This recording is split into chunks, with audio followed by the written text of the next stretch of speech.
안녕하세요. 옛 이야기입니다. 옛 이야기의 사연을 여러분들에게 읽어드릴 DJ 유진입니다. 구독과 좋아요는 채널 운영에 큰 힘이 됩니다. 꼭 부탁드리며 저는 여러분들의 댓글도 많이 읽고 있으니 댓글도 많은 참여 부탁드립니다. 그럼 오늘의 사연 바로 시작할게요. 벌써 세상을 60년이 훌쩍 넘게 살았는데도 인생의 의미가 무엇인지 잘 모르겠다는 생각이 듭니다. 어릴 때는 어른들이 무엇이든 잘 알고 있을 거라고 생각했어요.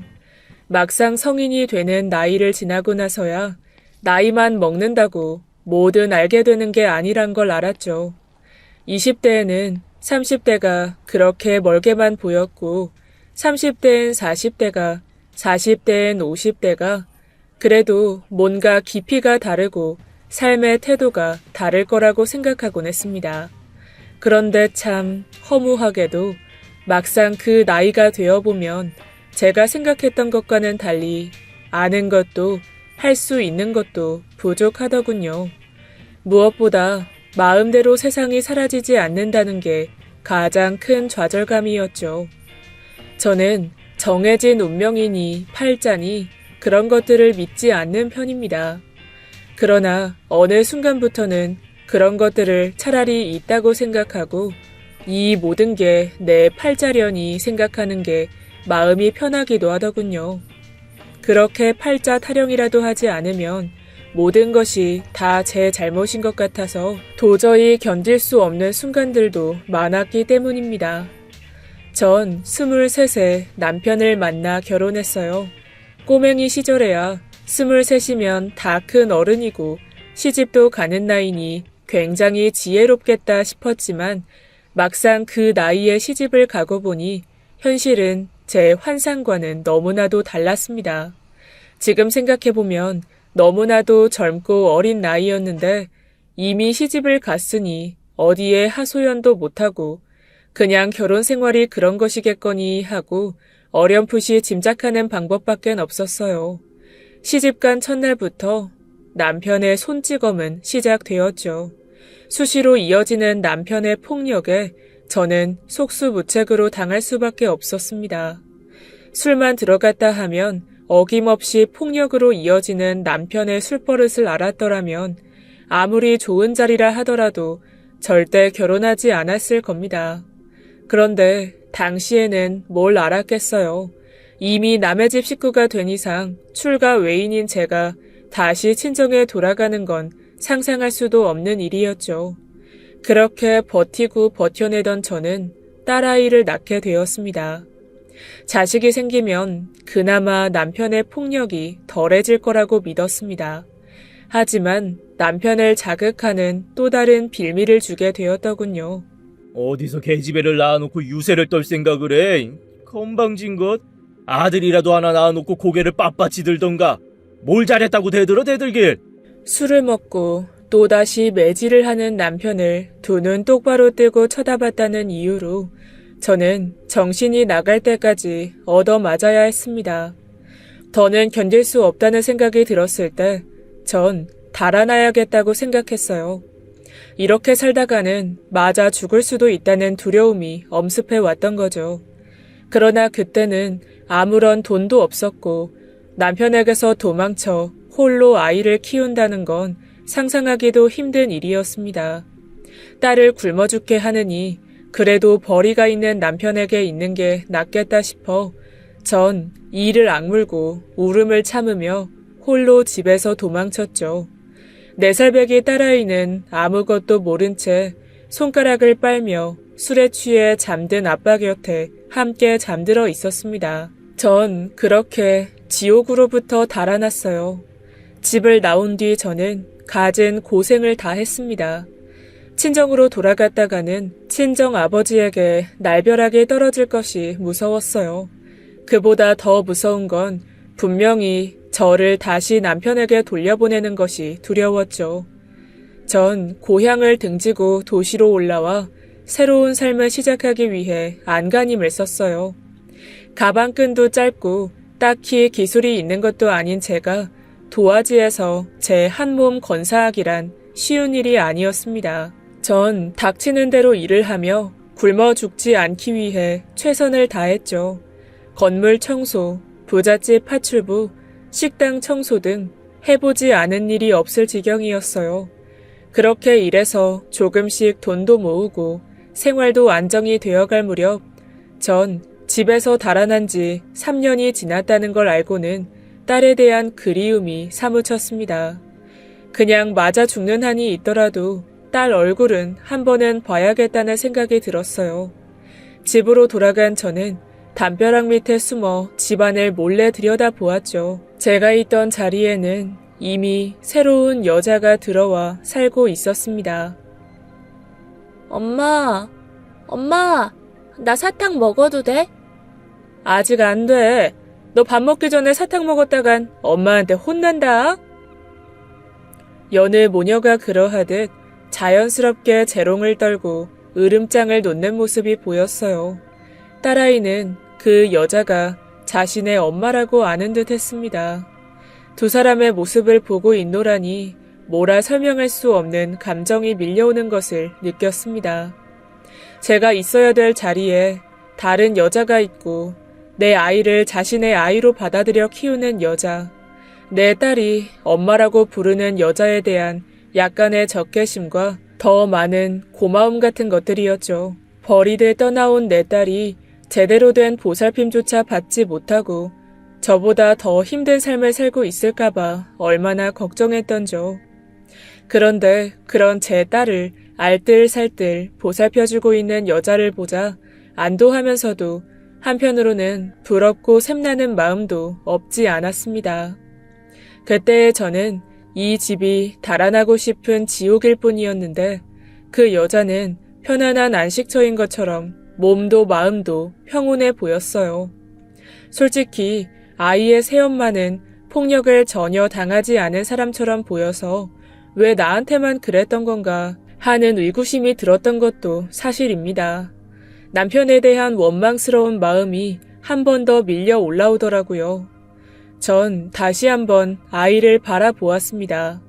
너무나도 예쁘게 자라는 딸, 당장이라도 이름을 부르며 달려가 안아보고 싶었어요. 그때 집에 귀가하던 남편이 담벼락 밑에 있는 저를 발견하고는 제 팔을 잡아 끌어 골목 바깥쪽으로 데려갔습니다. 여기서 지금 뭐 하는 거야? 저는 깜짝 놀랐지만 아이까지 놀랄까봐 조용한 목소리로 대답했죠. 우리 나영이 얼굴 한 번만 보고 가면 안 돼요?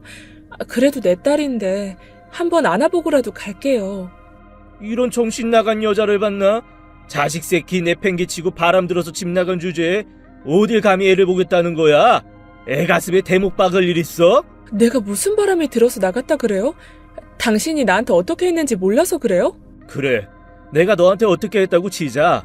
몇 년 만에 불쑥 나타나서 애만 보여달라는 게 이게 제정신 박힌 애 엄마가 할 짓이냐?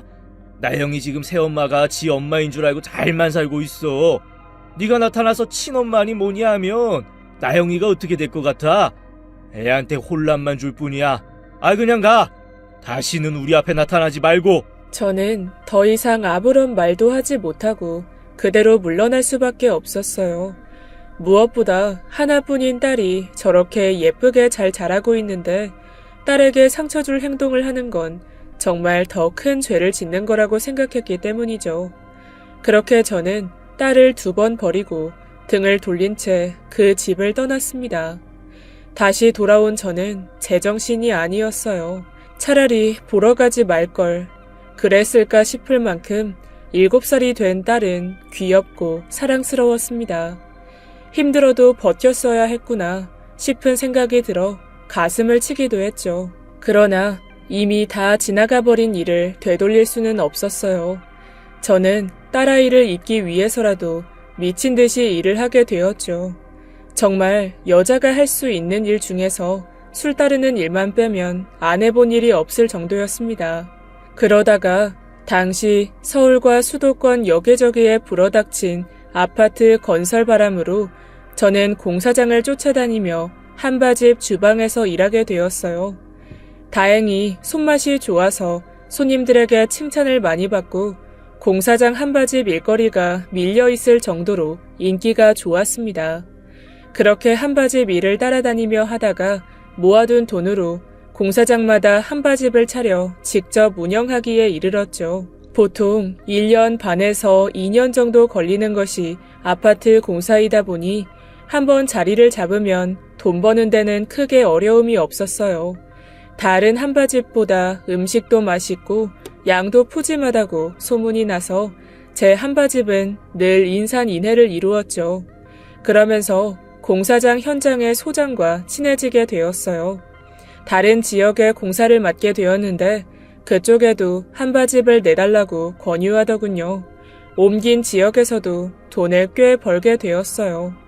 제가 모은 돈이 꽤 된다는 걸 안 소장은 공사장 인근 어디가 유명한지를 알려주며 땅을 사놓으라고 말하더군요. 여기가 정말 금싸라기 땅인데 몇 년 있다가 재개발된다는 정보 있어요.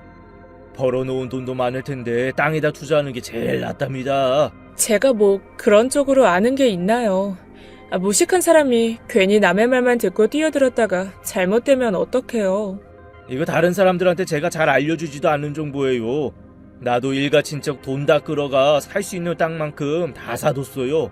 그래요?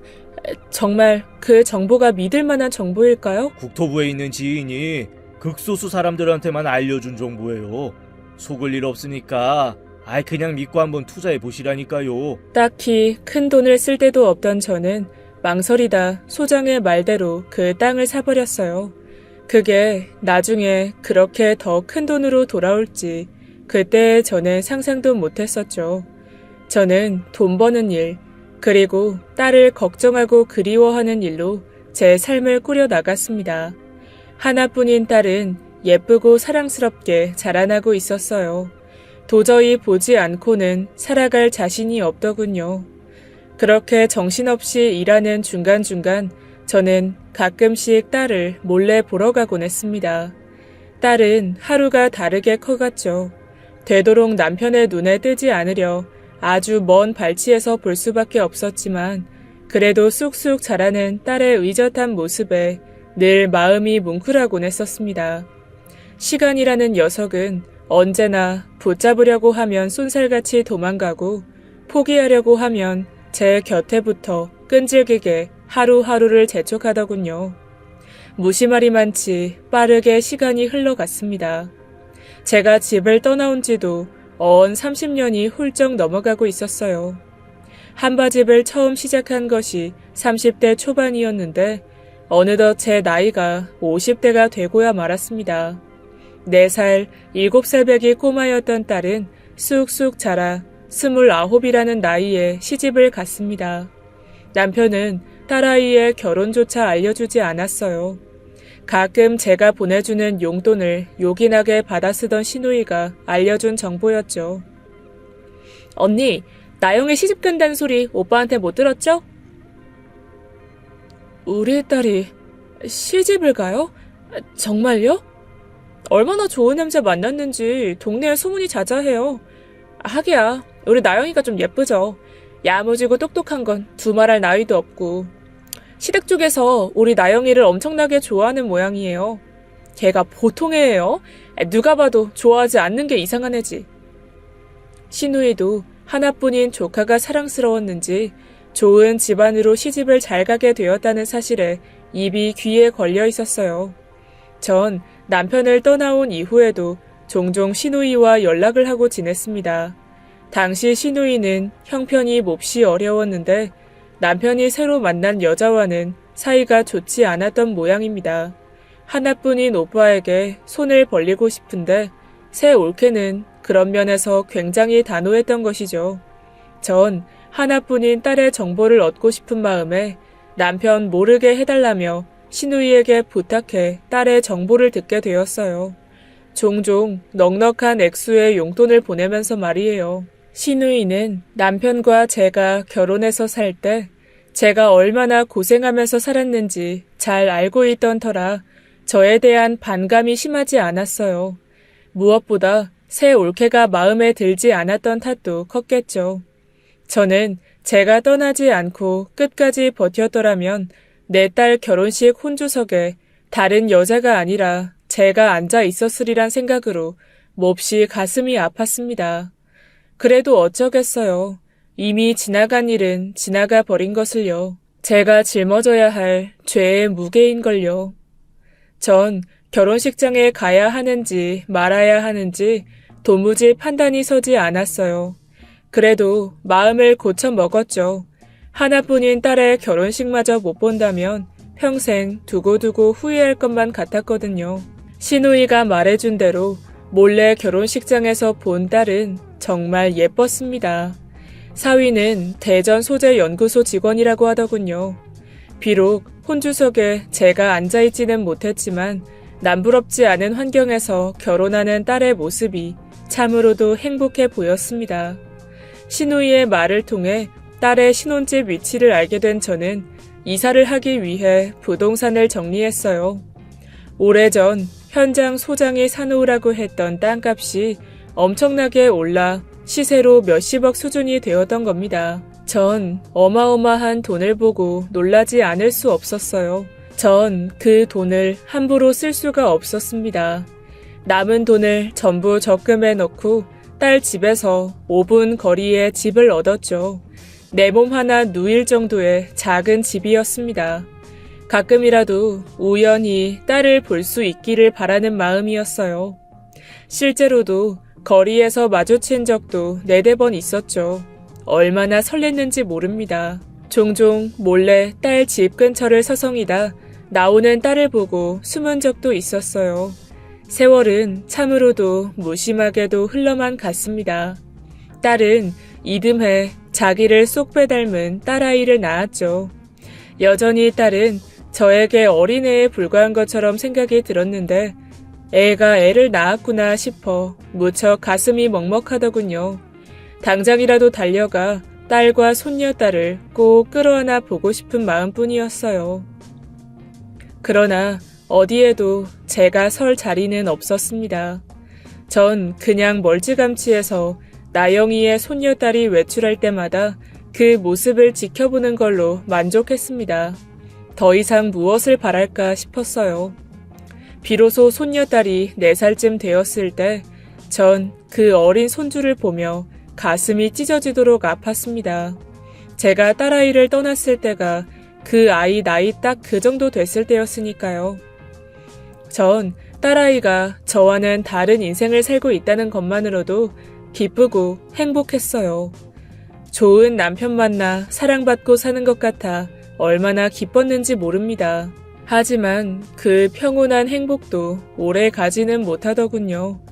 이듬해 남편이 폐암에 걸렸다는 소식을 듣게 되었어요. 가슴이 먹먹하더군요. 저에게는 늘 두렵고 무섭기만 한 남편이었는데 그래도 딸에게는 괜찮은 아빠였는지 딸은 남편을 자주 찾아가 면회를 하는 모양이었습니다. 남편의 곁에는 늘 재혼한 여자가 붙어 있었어요. 저와는 원치 않은 결혼이어서 그렇게 폭력을 휘둘렀나 생각했습니다. 재혼한 여자와는 사이가 좋아 보였어요. 저는 남편을 떠나온 뒤 쫓아다니는 남자가 없었던 건 아니었지만 자식 버린 여자가 새로 남자를 만나는 게 옳을까 싶어 늘 마다하곤 했었어요. 지독히 외로웠던 제 인생에 비하면 그래도 남편은 마음 맞는 사람 만나 살아본 것이 참 좋았겠다 싶은 생각도 들었습니다. 그러나 폐암에 걸려 세상을 등지기에는 너무나도 아까운 나이였어요. 제 나이 57, 남편 나이 62이었으니까요. 재혼한 여자와의 사이에서는 아이를 더 두지는 못했는지 두 사람 사이의 자식은 우리 나영이가 전부였던 것 같아요. 딸과 결혼한 사위가 아들 노릇을 대신하고 있는지 남편의 병간호를 어떻게 해야 할지도 가족들과 함께 의논하는 듯 하더군요. 남편이 폐암에 걸렸다는 이야기를 들은 뒤 저는 시누이를 따로 만났어요. 늘 적지 않은 돈을 보내주는 제게 고맙다는 말 외엔 다른 감정을 잘 드러내지 않던 시누이가 그날은 어쩐 일인지 눈물을 펑펑 쏟더군요. 그래도 하나뿐인 오빠인데 큰 병에 걸렸다고 하니 충격을 심하게 받은 것 같았어요. 우리 오빠 불쌍해서 어떡해요? 평생 우리 아버지한테 고통만 당하고 살았어요. 언니 도망치고 나서 폐인처럼 살다가 새 올케 만나서 그래도 좀 번듯하게 사나 싶었는데 딸내미 시집 보내고 근사한 사위도 얻었는데 이렇게 그냥 가면 너무 억울하잖아요. 시누이는 눈물을 펑펑 쏟으며 울더군요. 저도 눈시울이 붉어져 고개를 돌리고 흐르는 눈물을 찍어냈습니다. 저에게는 아무리 모진 남편이었다고는 하나 그래도 세상 살만한 가치가 있는 사람이었습니다. 우리 나영이한테는 하나뿐인 아빠이고 제가 아니긴 하지만 누군가의 하나뿐인 남편이니까요. 전 큰 키에 90kg이 넘던 남편이 50kg까지 체중이 줄었다는 시누이의 이야기를 듣고 한 번은 만나러 가야겠다고 생각했어요. 저는 남편이 재혼한 여자에게 먼저 연락을 했습니다. 그게 예의라는 생각에서였을까요? 나영이의 새 엄마는 생각보다 유순한 사람이었어요. 전 고개를 숙여 인사부터 했습니다. 내 딸 나영이를 곱게 키워줘서 너무나도 고맙다고 말이에요. 여자는 한동안 말이 없었어요. 시한부 선고를 받은 남편이 하루하루 쇠약해져 가고 있는데 밥이 목구멍으로 넘어가겠어요. 예전에 봤던 모습보다 훨씬 더 살이 빠져 있었고 몰골이 말이 아니었습니다. 우리 나영이 잘 키워줘서 정말 고맙습니다. 항상 감사하게 생각하고 있어요. 나영이 두고 집 나간 거 후회 많이 했는데 가끔 먼발치에서 보러 가면 우리 나영이한테 참 살갑고 다정하게 대해주시더라고요. 제대로 인사도 한번 못했는데 이제야 만나네요. 여자는 저의 공손한 태도에 경계심을 많이 풀었는지 표정이 한결 수그러들었어요. 나영이가 친엄마를 정말 많이 닮았네요. 저도 나영이만한 딸이 있었는데 병으로 앞서 보낸 터라 나영이가 남의 애 같지 않았어요. 일찍 남편 잃고 5살 난 딸이 백혈병에 걸려서 세상을 뜨고 나니 살기가 싫더라고요. 그러다가 나영 아빠 만나서 재혼하게 되고 나선 나영이가 삶의 낙이었어요. 그랬군요. 마음 많이 아프셨겠어요. 전 어린 딸을 먼저 보냈다는 여자의 사정이 안타까웠어요. 여자는 저를 가만히 쳐다보다가 말했죠. 나영 아빠 가서 만나보세요. 어차피 오래 버티지 못한다고 했어요. 전 여자의 말에 가슴이 먹먹해졌습니다. 저는 남편이 있는 호스피스 병동에 들렀습니다. 남편은 온 몸에 호스를 꽂은 채 간신히 숨을 쉬며 실납 같은 생명줄을 붙들고 있는 듯 했어요. 전 그런 남편을 보며 울컥 눈물이 쏟아졌죠. 평생 주먹질 말고는 제게 다정한 순간이라고는 없었던 야속한 사람. 4살 난 어린 딸을 버리고 도망칠 수밖에 없었던 나쁜 사람. 그래서 너무나도 미운 사람이 눈앞에서 죽어가고 있다는 게 믿기지 않았습니다. 전 차마 남편과 눈을 마주치며 대화를 하는 것이 자신이 없었어요. 그냥 그렇게 달아난 나쁜 아내로 남는 것이 나을지도 모른다는 생각이 들었습니다. 화해를 하기에는 너무나도 먼 시간을 달려왔다고 생각했어요. 저는 안정제를 맞고 잠든 남편에게 나직히 말했죠. 나영 아빠, 꼭 하루라도 더 살아서 우리 나영이한테 좋은 아빠 노릇 많이 해요. 우리 나영이 외롭지 않게 키워줘서 고마워요. 꿈을 꾸는 것인지 남편의 눈가가 파리를 떨리고 눈물이 배어나오는 것이 보였어요. 전 더 이상 말을 잇지 못하고 그대로 병실을 빠져나왔죠. 나영이 새엄마에게 뭐라 더 할 말이 없더군요. 전 그대로 호스피스 병동을 나섰어요. 집으로 돌아가는 길, 발걸음은 무겁게 짝이 없더군요. 왜 이렇게 엇갈리는 인생을 살아야만 했는지, 제 삶은 왜 이토록 가슴이 저리게 외롭기만 한 건지 스스로가 원망스럽기도 했습니다. 그렇게 반년을 더 못 살고 남편은 세상을 떠났어요. 시누이의 말로는 사망하기 3달 전부터 헛소리가 잦았다고 하더군요. 우리 나영이를 볼 때마다 제 이름을 부르며 화를 냈다고 했습니다. 저를 쏙 빼닮은 얼굴이니 아마도 저와 착각을 했던 모양이에요. 남편은 나영이에게 딸 버리고 간 년이 왜 왔냐며 나영이를 힐난했다고 해요. 나영이는 처음엔 그저 헛것을 보는 것이라고 생각했지만 같은 헛소리가 계속되자 너무 이상했던지 새엄마를 최근에 무슨 일인지를 물었다고 합니다. 아니다, 모른다. 부인하던 새엄마도 결국 사실을 말해줄 수밖에 없었다고 하더군요. 나영아, 사실은 내가 네 진짜 엄마가 아니야. 네 진짜 엄마는 따로 있단다. 네가 4살 됐을 때 친엄마가 집을 나가셨다고 해. 그게 무슨 말이에요, 엄마? 엄마가 내 친엄마가 아니라니? 그게 도대체 무슨 말이냐고요? 딸은 그렇게 새엄마에게 따져 물었지만 여자는 더 이상 아무것도 말해주지 못했죠. 딸은 자기 인생의 비밀을 알았다는 것만으로도 충분히 혼란스러웠을 거예요. 그런데다 하나뿐인 아빠까지 사경을 헤매고 있으니 얼마나 가슴이 아팠을까요? 딸은 어느 날 제 아빠 곁에 앉아 제 이야기를 했다고 합니다. 아빠, 왜 그러셨어요? 저한테 말씀해 주실 수도 있었잖아요. 미안하다 나영아. 내가 너무 못난 애비였어. 남편의 몸은 하루라도 생명을 연장하기 위해 꽂아놓은 여러 개의 관으로 엉망진창이 되어 있었죠. 전신에 염증과 암세포가 퍼져 더는 손을 댈 수도 없었어요. 딸은 그런 제 아빠를 붙들고는 하염없이 눈물을 흘렸죠.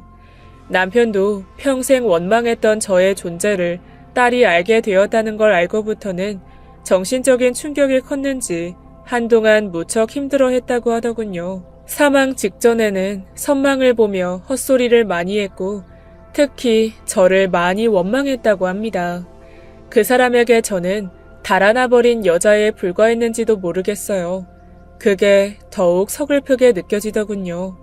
그렇게 남편은 겨울의 끝자락에서 희미하게 떨어지는 마른 나뭇잎처럼 이 세상을 떠났습니다.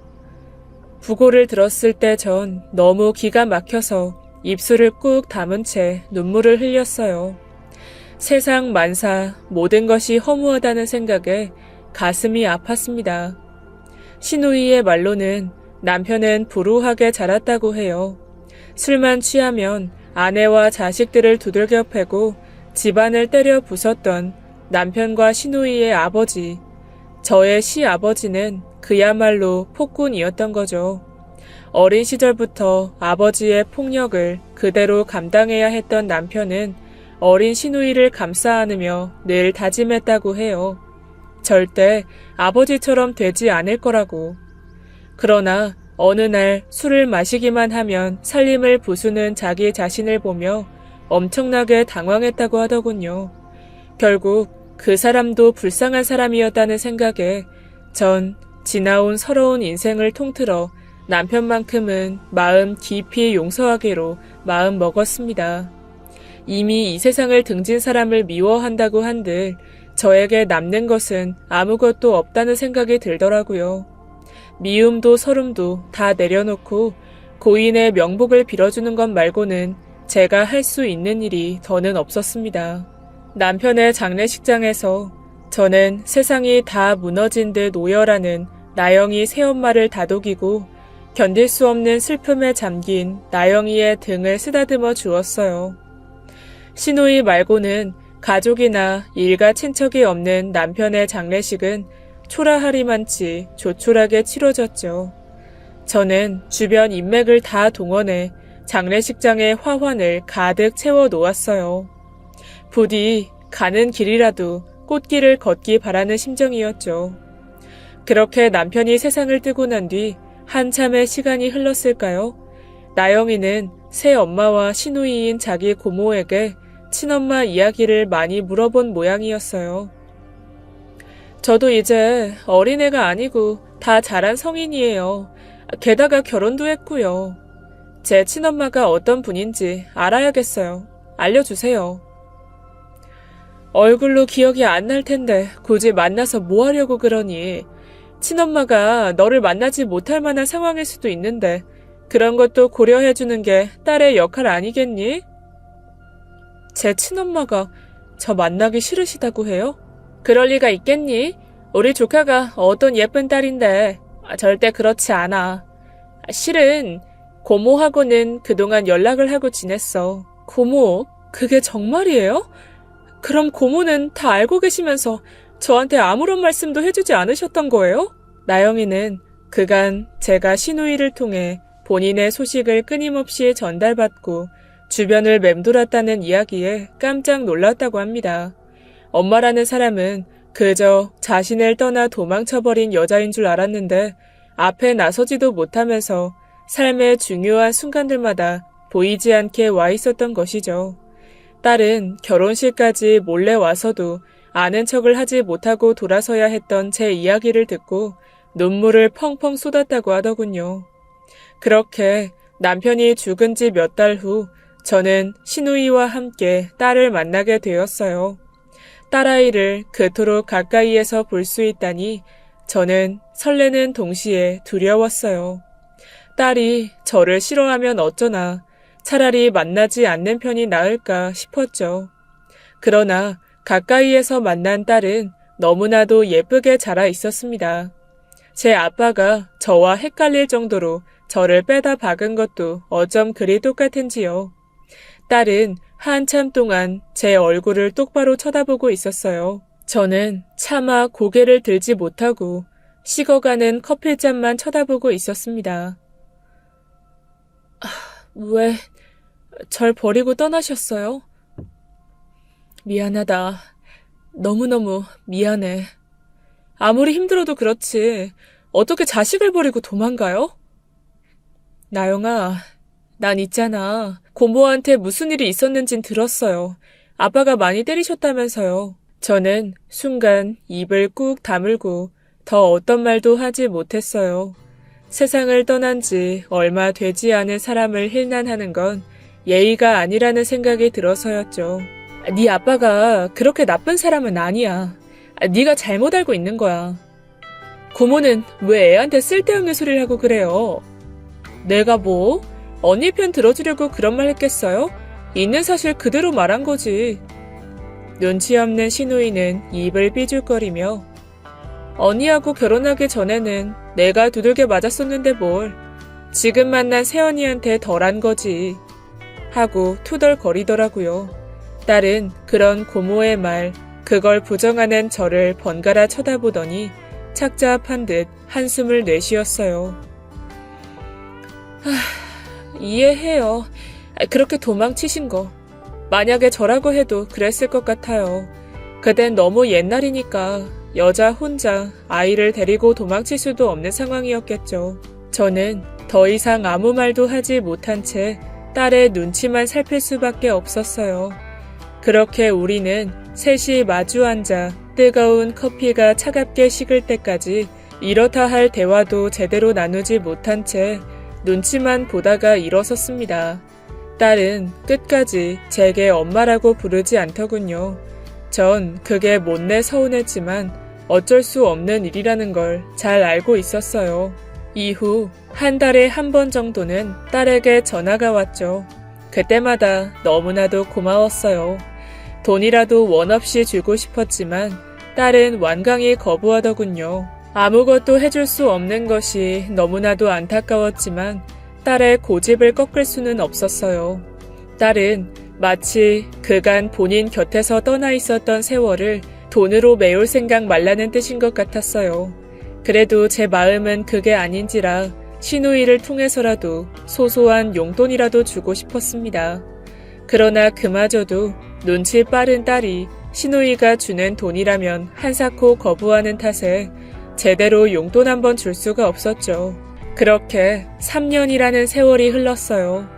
60세가 되는 생일날 딸이 처음으로 제게 선물을 해주더군요. 어찌나 눈물이 나던지요.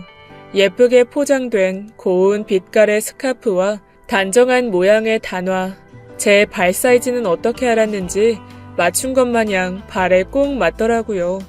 여전히 저를 엄마라고 부르지는 않았지만 우리 모녀의 사이가 예전보다 훨씬 더 가까워진 기분이었습니다. 생일날 저는 딸아이와 단둘이 저녁 식사를 마치고 집으로 타박타박 걸어왔어요. 5분 거리에 있는 저희 집을 딸도 잘 알고 있었어요. 딸은 제게 살면서 거리를 좁혀오며 한 발자국 가까이 함께 걸었죠. 모처럼 날씨가 맑아 밤하늘이 깨끗하고 선명하게 보였어요. 드문드문 빛나는 별들이 우리를 굽어보고 있었습니다. 딸은 한참을 머뭇거리는 듯 하더니 차분한 어조로 입을 열었어요. 그거 아세요? 우리가 보는 별들은 모두 과거의 것이래요. 응? 별들? 네, 지구로부터 가까이 또는 멀리 떨어져 있는 별들 말이에요. 빛이 이동하는 단위를 보통 광년으로 표시하는데 지금 밤하늘에 보이는 별의 빛도 다 적게는 몇백 몇천 년, 많게는 몇만 몇억 광년의 거리를 달려온 별의 빛들이래요. 그럼 저 하늘에 빛나는 별들이 과거의 별이라는 거니? 네. 전부 과거의 별 상태를 우리가 이제야 보고 있는 거죠. 넌 어디서 그런 걸 다 배웠니? 난 들어도 무슨 말인지 잘 모르겠구나. 그냥 텔레비전에서 봤어요. 교육방송 같은 곳에서요.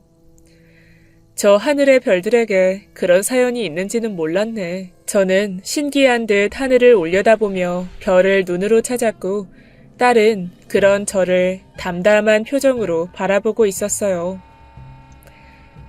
한때는 마음의 거리가 너무 멀어서 과거만 생각했던 것 같아요. 과거에 저를 버리고 떠난 그 생각만 자꾸 하면서 원망하는 마음만 컸어요. 전 고개를 돌리고 딸을 바라보았습니다. 이제는 현실을 좀 볼 때도 되지 않았나 싶어요.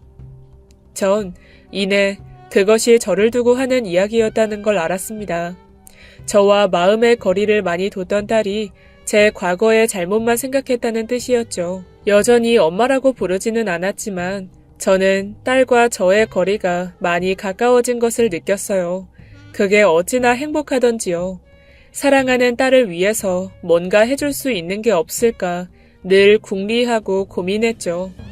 이제 생일 선물도 받는 엄마가 되었으니 저도 뭔가 해준다고 해도 마냥 싫다고만 하지는 않을 것 같았어요. 그런 생각에 들떠있던 어느 날 저는 믿지 못할 소식을 들었습니다. 전화를 건 사람은 딸의 새엄마였어요. 목이 꽉 잠겨 있었죠. 전 직감적으로 뭔가 안 좋은 일이 생겼다는 걸 느꼈습니다. 나영이가 암에 걸렸대요. 하늘이 무너지는 기분이었습니다. 유방암에 걸린 딸은 2기 판정을 받았어요. 딸의 새엄마, 고모, 남편 할 것 없이 모두가 충격에 주저앉았죠. 그러나 저는 주저앉을 수가 없었어요. 어떻게든 딸을 위해서 뭐라도 해야 했으니까요. 다행히 수술을 받으면 좋아질 수 있다는 긍정적인 이야기를 들었어요. 더 늦게 발견했으면 큰 문제가 될 수 있었는데 다행이라고들 하더군요. 수술과 가슴 재건 등 해야 할 일들이 많았어요. 병원비도 만만치 않았죠. 저는 딸의 병원비만큼은 전부 제가 부담하겠다고 가족들에게 일러두었습니다. 전 괜찮아요. 그렇게까지 하실 필요 없어요. 그걸 말이라고 하는 거니? 이번만큼은 제발 나를 따라다오.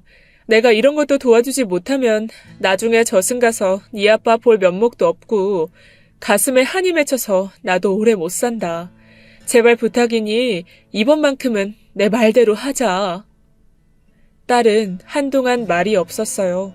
본인도 갑자기 내려진 유방암 판정에 몹시 당황하고 걱정하던 차에 금전적인 부분이라도 제가 전액을 돕겠다고 말하자 만감이 교차하는 듯 했어요.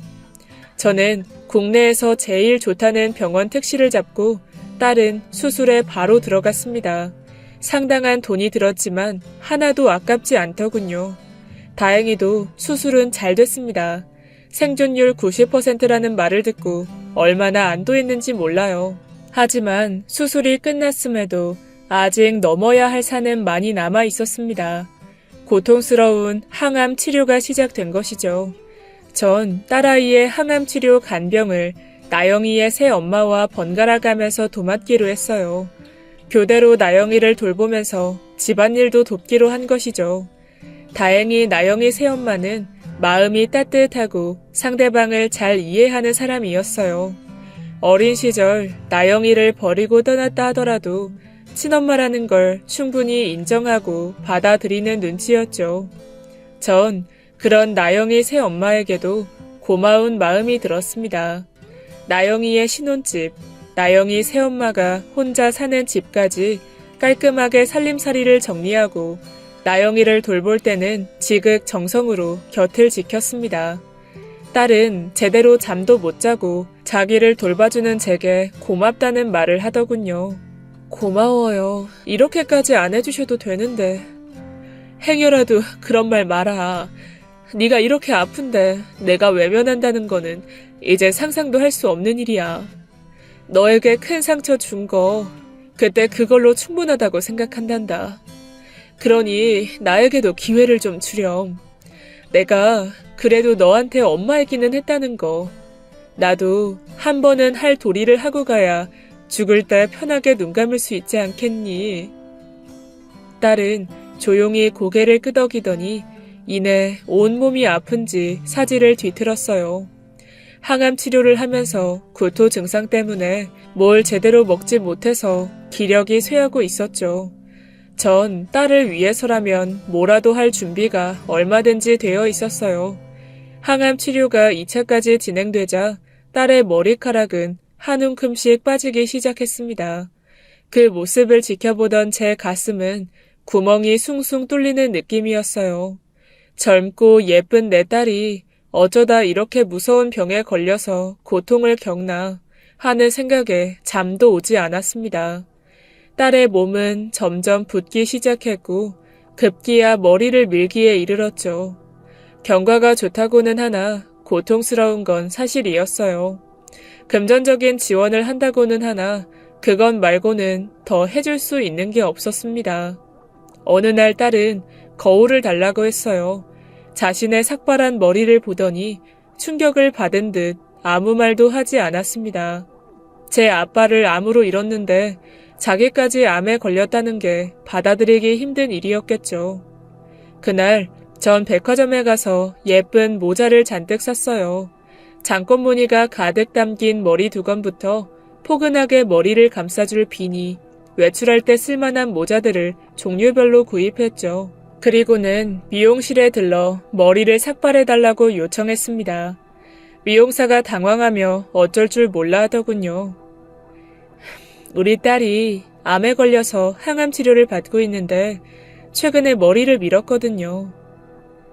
미용사는 한동안 말이 없더니 가만히 고개를 끄덕이시고는 조심스레 제 머리를 밀어주었습니다. 한 가닥의 머리카락도 남기지 않은 채 모조리 머리를 밀어버린 뒤 저는 두건을 쓰고 딸에게 갔어요. 예쁜 모자가 많길래 몇 개 샀단다. 어때? 마음에 드니? 다 너무너무 예뻐요. 그런데 날도 춥지 않은데 왜 두건을 쓰셨어요? 전 방긋 웃고는 살며시 두건을 벗었죠. 깨끗이 밀어버린 제 머리를 보고는 딸은 몹시 놀라더군요. 세상에 너 혼자 남겨진 것 같을 때 널 사랑하는 사람이 있다는 걸 알아주면 좋겠어. 어때? 이상하니? 딸은 말없이 제 머리를 쳐다보더니 갑자기 울음을 터뜨리더군요. 저도 그런 딸을 바라보며 마음 깊은 곳에서부터 참을 수 없는 눈물이 터져 나왔어요. 그렇게 우리는 서로의 민숭민숭한 머리를 쳐다보며 한참을 울었습니다. 딸은 한참을 울다가 조금 진정이 됐는지 울음을 멈췄어요. 전 그런 딸을 보며 마음을 진정시키고 두 손을 꼭 잡아주었죠. 머리통 참 못생겼어요. 내 머리통이 누굴 닮았나 했더니 판박이네요. 딸의 농담에 저도 웃음을 터뜨리며 제 울퉁불퉁한 머리를 손으로 쓰다듬었죠. 그래, 네 머리통도 진짜 못생겼다. 어쩜 그런 것도 엄마를 닮니? 제 입에서 엄마라는 소리가 자연스럽게 나가자 딸의 눈빛이 조금 흔들리더라고요. 전 괜한 말을 했구나 하며 입을 꼭 다물었죠. 잠시 침묵이 흐른 뒤 딸이 입을 열었어요. 엄마. 전 화들짝 놀라며 딸의 그렁그렁한 눈을 쳐다보았어요. 엄마라고 한 번도 불러드리지 못해서 죄송해요. 진작 그렇게 불러보고 싶었는데 이상하게 용기가 나지 않더라고요. 저는 딸의 손을 꼭 잡아주고서 눈물이 흐르는 볼을 가져다 대었죠. 딸의 손은 앙상하게 뼈만 남아있었지만 제 볼을 어루어 만지는 손길은 따스했어요. 그동안 마음속에 억눌러 두었던 서름과 슬픔이 한 번에 몰아쳐오는 기분이었습니다. 한 맺힌 가슴의 응어리가 저도 모르게 눈 녹듯이 사라지더군요. 그래, 내가 네 엄마야. 딸은 고개를 끄덕이며 저를 꼭 끌어안았어요. 마른 꽃 한 다발을 움켜쥐듯 무게감 없는 딸의 마른 몸이 제 품 안에서 실컷 흐느끼더군요. 사람이 살아가는데 정말 필요한 것이 무엇인지, 괴로움과 절망이 인생을 잠식할 때 어떻게 헤어나와야 하는지를 이제야 알 것 같은 기분이었어요. 그때 내가 그런 선택을 하지 않았더라면 어땠을까 하는 생각이 들었어요. 다시 시간을 되돌릴 수만 있다면 같은 실수를 반복하지는 않을 텐데 사람 사는 일이 그렇게 쉽지만은 않다는 걸 왜 이제야 깨닫게 되는 걸까요? 하지만 이제는 과거보다는 현재를 보아야 할 때죠. 오늘도 저는 딸아이에게서 세상에서 가장 아름다운 말을 듣습니다. 언제 들어도 기분 좋고 언제까지고 영원히 간직하고 싶은 그 말, 엄마. 전 세상에서 가장 행복한 엄마입니다. 지금까지 예디야기였습니다. 끝까지 함께 해주신 여러분 진심으로 감사드리며 전 내일 이 시간 다시 돌아올게요. 감사합니다.